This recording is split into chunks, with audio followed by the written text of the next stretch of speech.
तीर्थंकर चरित्र video number 15।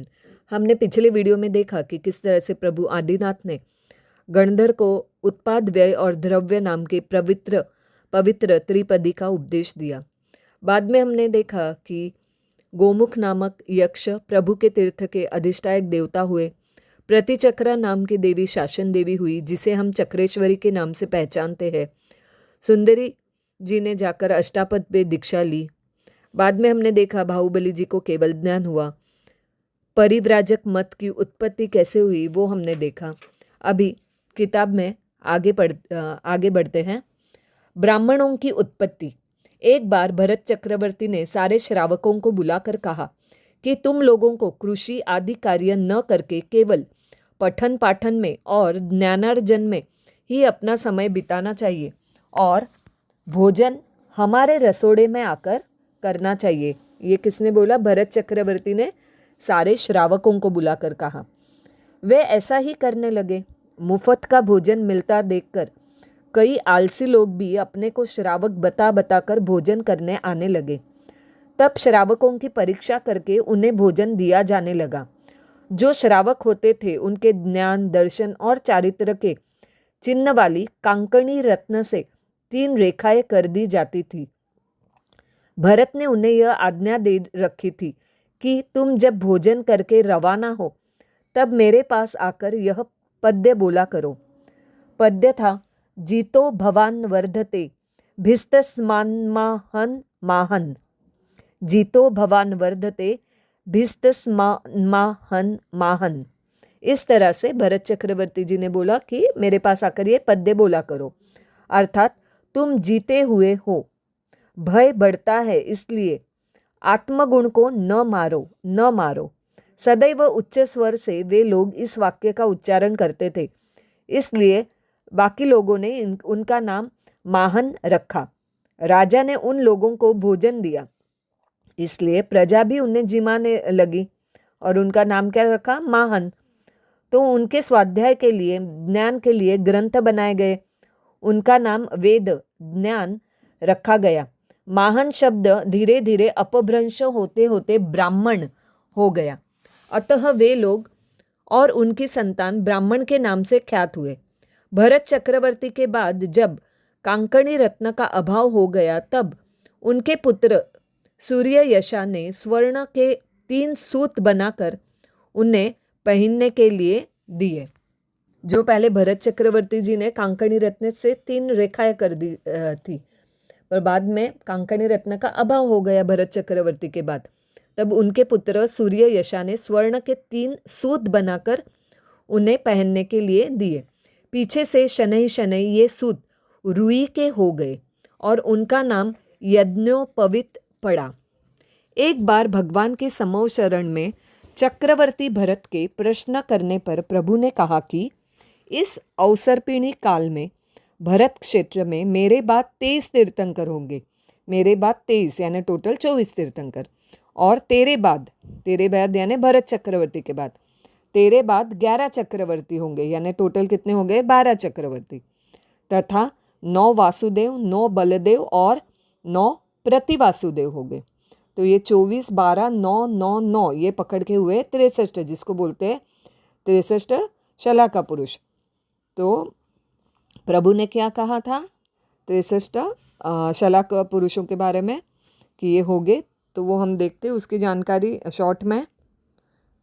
जो 63 शलाका पुरुष है उसमें सर्वप्रथम 24 तीर्थंकर भगवान, जिनके नाम हमें पता ही है, जैसे आदिनाथ जी, अजितनाथ जी से लेकर महावीर स्वामी जी भगवान। तो जो 63 शलाका पुरुष यानी जो ग्रेट मैन है, तो उसमें सबसे पहले आते हैं 24 तीर्थंकर। बाद में जो 12 चक्रवर्ती उनके नाम भरत चक्रवर्ती, सगर, मघवा, सनत कुमार, शांतिनाथ जी, कुंतुनाथ जी, अरनाथ जी, सुभौम और पद्म, हरिसेन, जयसेन और ब्रह्मदत्त। तो जैन धर्म के अनुसार 63 शलाका पुरुषों में से ये 12 चक्रवर्ती और अपने अपने काल में 6 खंडों पर भी शासन करते थे, जिनमें से कुछ तीर्थंकर भी थे, जैसे हमने ऊपर नाम में देखा शांतिनाथ जी, कुंतुनाथ जी और अरनाथ जी। भरत चक्रवर्ती जो आदिनाथ भगवान के पुत्र थे और उनका जन्म 3रे आरे में हुआ था। बाकी 11 जो है उनके जन्म 4थे आरे में हुए थे। और जो चक्रवर्ती का ऐसे दिया हुआ है कि ये 6 खंड पृथ्वी पर विजय प्राप्त करते हैं और उनके पास चक्र रत्न नामक दिव्य अस्त्र होता है। भरत चक्रवर्ती जो है उनके नाम पर ही भारत भूमि का नाम भारत पड़ा है। और अगर चक्रवर्ती दीक्षा ना ले तो नरक में जाते हैं, क्योंकि वे अपने अपने आयुष्य में बहुत भोग भोगते हैं। तो अगर वो दीक्षा ना ले तो वो नरक में जाते हैं। तो पहले हमने देखा 24 तीर्थंकर, देन 12 चक्रवर्ती, बाद में 9 वासुदेव। उनके नाम है त्रिपृष्ठ, द्विपृष्ठ, स्वयंभू, पुरुषोत्तम, पुरुष सिंह, दत्त, लक्ष्मण और कृष्ण, जो भी कौन थे, शलाका पुरुष कहलाते थे। और ये अपने अपने युग में प्रति वासुदेवों का वध करके धर्म की स्थापना करते हैं। जैसे यहाँ पे नाम दिया है लक्ष्मण, कृष्ण, और उन्होंने प्रति वासुदेव जैसे रावण, जरासंध, उनका वध करके धर्म की स्थापना की थी। यहाँ पे जो पहले वासुदेव हैं, त्रिपृष्ठ वासुदेव, तो ये भगवान महावीर स्वामी के जीव थे, फर्स्ट वासुदेव ऑफ दिस अवसर्पिणी काल। और ये सभी नरक में जाते हैं ड्यू टू उनके कर्म की वजह से। 9 वासुदेव, जैसे महावीर स्वामी भगवान का जो जीव था त्रिपृष्ठ वासुदेव, वो भी वहाँ से मरकर 7वीं नरक में गए थे। अभी 9 प्रति वासुदेव या प्रति नारायण, जिनके नाम है अश्वग्रीव, तारक, मेरक, मधु, निशुंभ, बलि, प्रहलाद, रावण और जरासंध, ये वासुदेव के विरोधी होते हैं और शलाका पुरुष परंपरा का हिस्सा है, जिसमें हर काल चक्र में 9 वासुदेव, 9 बलदेव और 9 प्रति वासुदेव होते हैं, जहाँ प्रति वासुदेव ये वासुदेव के विरोधी होते हैं और अंततः नरक में जाते हैं।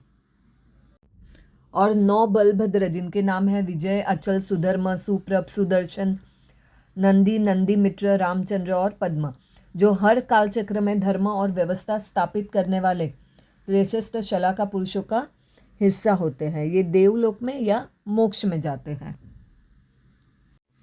तो इस तरह से जैन धर्म के अनुसार 63 शलाका पुरुष वे महान व्यक्ति है जो हर काल चक्र में धर्म और व्यवस्था स्थापित करने के लिए अवतरित होते हैं। तो इसके बारे में प्रभु ने भरत चक्रवर्ती के प्रश्न करने पर आदिनाथ प्रभु ने उत्तर दिया था कि इस अवसर्पिणी काल में भरत क्षेत्र में मेरे पास 23 तीर्थंकर, यानी जिनमें 24 तीर्थंकर, तेरे बाद यानी भरत चक्रवर्ती के बाद 11 चक्रवर्ती, यानी टोटल 12 चक्रवर्ती, 9 बलभद्र, 9 नारायण और 9 प्रति नारायण शामिल है। ये सभी मिलाकर 63 होते हैं और उन्हें और वो समय समय पर उत्पन्न होते हैं, जिनको 63 शलाका पुरुष भी कहते हैं या 63 शलाका पुरुष कहते हैं।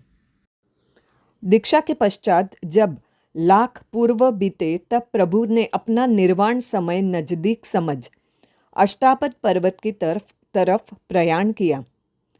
वहाँ जाकर 10,000 मुनियों के साथ प्रभु ने चतुर्दश तप यानी 6 उपवास करके पादोपगमन अनशन किया। भरत चक्रवर्ती अनशन के समाचार सुनकर व्याकुल हुए और अपने परिवार सहित अष्टापद पर पहुँचे। ध्यानस्थ प्रभु को नमस्कार कर उनके सामने बैठ गए। 64 इंद्रों के भी आसन कांपे। उन्होंने प्रभु का निर्वाण समय जाना। वे प्रभु के पास आए और प्रदक्षिणा देकर पाषाण मूर्ति की भांति स्थिर होकर सामने बैठ गए। इसके आगे का अगले वीडियो में अविधि आशातना मिच्छामि दुक्कडम।